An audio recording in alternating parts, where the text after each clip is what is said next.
লুকিয়ে লুকিয়ে পরপুরুষের সাথে সম্পর্ক রাখছো, আর জিজ্ঞেস করলে সতী সাবিত্রীর অভিনয় করছো।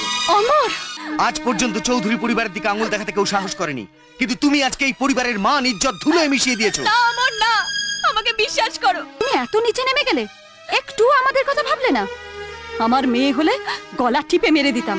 শোনো সীমা, আমি আজ ম্যাড্রাস যাচ্ছি বিজনেসের কাজে 6-7 দিনের জন্য। তোমাকেও আমার সাথে যেতে হবে, আমি তোমার টিকিট কেটে নিয়েছি। না না, আমি যেতে পারবো না। বলো বাড়ি থেকে জবাব দেবো। ও গড, আরে ভেরি সিম্পল, বাড়িতে স্টাডি ট্যুর বা এক্সকারশনে যাচ্ছি বলে দিও। আগে বললে যাওয়া যেত, এখন না বিক্রম। বেশ, ঠিক আছে, তাহলে আজ থেকে তোমার সঙ্গে সব রিলেশন কাট।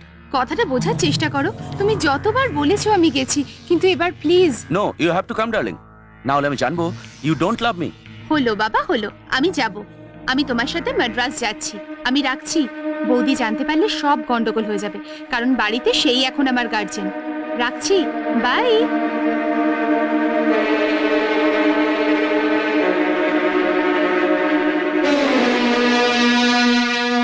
এই শুনছো? ওঠো, দেখো বাড়িতে এখন কেউ নেই। সীমা বিক্রমের সঙ্গে ম্যাড্রাস চলে যাচ্ছে। এখন কি হবে? আমার কথা কেউ শুনবে না, কেউ মানবে না। তুমি ওদের আটকাও। এই ওঠো। আরে তুমি ঘুমোচ্ছ কেন? সীমা ম্যাড্রাস চলে যাচ্ছে, ওঠো।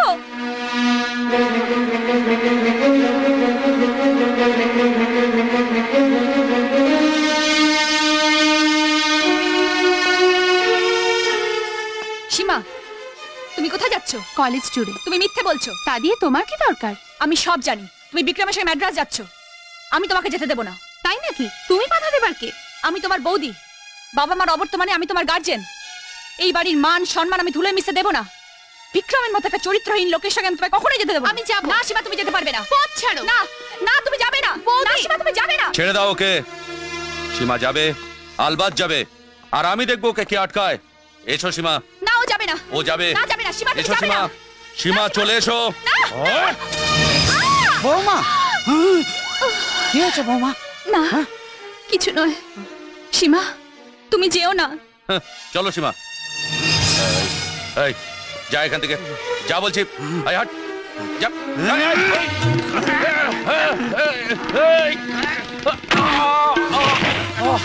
কি হচ্ছে? অজবাবু, ছেড়ে দাও। অজবাবু শোনেন কথা।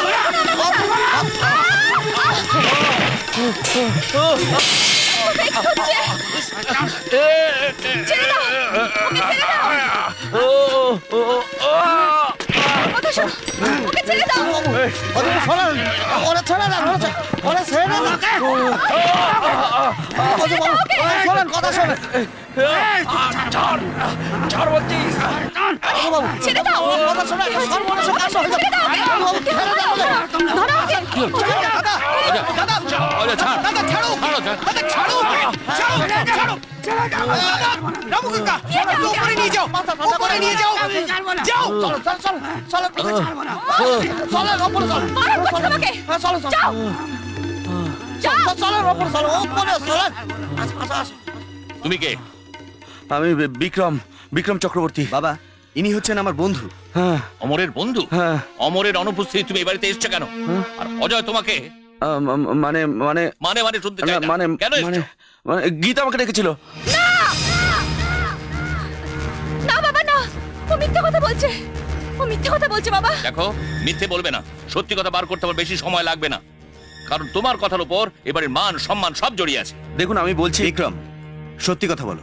আমাকে বিশ্বাস করো অমর, সেদিন আমি তোমাকে বলেছিলাম, আজও বলছি, বিয়ের আগে গীতার সঙ্গে আমার সম্পর্ক ছিল। না মিথ্যে, এসব না মিথ্যে বাবা। না, আমি মিথ্যে বলছি না। দেখুন না, বাড়িতে কেউ ছিল না বলেও আমাকে ডেকেছিল। আমি ওর সাথে কথা বলার সময় অজয়বাবু দেখে ফেলে, আর তাই আমাকে মারতে থাকে।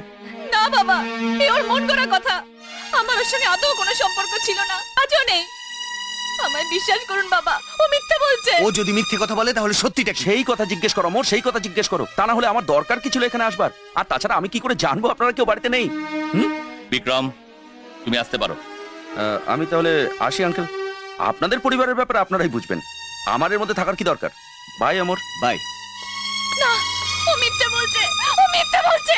আপনি কি করে ভাবলেন আপনার ঘরের বউ? থাক, আজ পর্যন্ত চৌধুরী পরিবারের দিকে আঙুল দেখাতে কেউ সাহস করেনি, কিন্তু তুমি আজকে এই পরিবারের মান ইজ্জত ধুলোয় মিশিয়ে দিয়েছো। না অমর না, আমাকে বিশ্বাস করো, আমি এরকম কোনো কাজ করিনি কি এই বাড়ির মান সম্মান মাটিতে মিশে যাবে। আমি বিক্রমকে ডাকিনি, কি সে আমার সঙ্গে দেখা করতেও আসেনি। বিক্রম যদি তোমার সাথে দেখা করতে না এসে থাকে তবে কার সাথে দেখা করতে এসেছিল?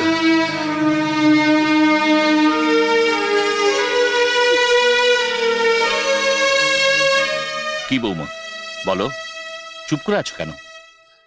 বাবা, আপনাকে অনুরোধ, বিক্রম কার সঙ্গে দেখা করতে এসেছিল সে কথা বলতে পারবো না। লুকিয়ে লুকিয়ে পরপুরুষের সাথে সম্পর্ক রাখছো, বাহ! আর জিজ্ঞেস করলে সতী সাবিত্রীর অভিনয় করছো। অমর, বৌমা তুমি এত নিচে নেমে গেলে, একটু আমাদের কথা ভাবলে না? আমার মেয়ে হলে গলা টিপে মেরে দিতাম। একদিন আপনিই তো বলেছিলেন আমি এবারের বউ নই, মেয়ে। তাহলে আমার গলা টিপে মেরে ফেলুন, মেরে ফেলুন, আমাকে মেরে ফেলুন। আশিমা, বাবা আপনি আমাকে বিশ্বাস করেন না? বাবা, ছি, তুমি স্ত্রী জাতির নামে কলঙ্ক, কলঙ্ক।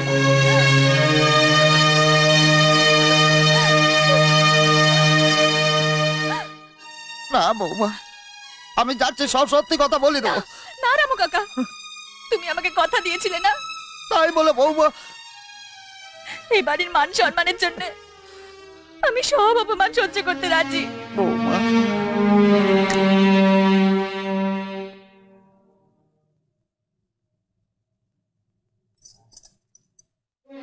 অমর, তুমি তুমি এখানে কেন এসেছো? যে দৈব দুর্বিপাকে পড়ে সে সবার করুণা পায়, আর যার সুখের স্বর্গ ভেঙে যায় সে কাউর করুণা পায় না। কি বলতে চাও তুমি? আমাকে দুঃখ দিয়ে তোমার কি লাভ হচ্ছে? তোমার কোনো প্রশ্নের উত্তর দিতে আমি বাধ্য নই। তুমি কি ভাবছো আমি তোমাকে ঠকিয়েছি? জেনে শুনে তোমার দাদাকে বিয়ে করেছি। যদি কোনো ভালো ছেলের সাথে আমার বিয়ে হতো তাহলে তোমার সে ভাবনায় কিছু যায় আসে না, কিন্তু আমি তোমাকে ফাঁকি দিয়ে তোমার পাগল ভাইকে কেন বিয়ে করেছি? সে কৈফিয়তে আমার দরকার নেই। তোমার দরকার না থাকতে পারে, কিন্তু আমার আছে, আর তোমাকে শুনতে হবে। তুমি বোধহয় জানো না কোন পরিস্থিতিতে পড়ে আমি এই বাড়ির বউ হয়ে এসেছি। বিয়ের আগে বাবা আমাকে বললেন শ্রীকৃষ্ণ চৌধুরীর ছেলের সাথে তোর বিয়ে ঠিক হয়েছে। আমি ভাবলাম তোমার সাথে আমার বিয়ে ঠিক হয়েছে। বিয়ের পিড়িতে আমি জানলাম ভাগ্যবিধাতা আমার সাথে পরিহাস করেছে। হোমের সেই আগুন আমার ভবিষ্যৎ জ্বালিয়ে পুড়িয়ে ছারখার করে দিয়েছে। বলো, এর জন্য কি আমি দায়ী? আমি জেনে শুনে তোমার প্রেমের অমর্যাদা করেছি। বাহ, চমৎকার কাহিনী। শুধু তুমি না, তোমাদের মতো স্ত্রীরা খুব সুন্দর কাহিনী তৈরি করতে পারে। কি বললে? আমি কাহিনী তৈরি করছি? আমি জানি তুমি আমাকে ভীষণ ঘৃণা করো, সেই জন্য আমার সব কথা তোমার মন গড়া কাহিনী বলে ভাবছো। ঠিক আছে, তুমি আমাকে বৌদির সম্মান না দিতে পারো, কিন্তু কলঙ্কিনী বলে আমার মৃত্যুর দিকে ঠেলে দিও না।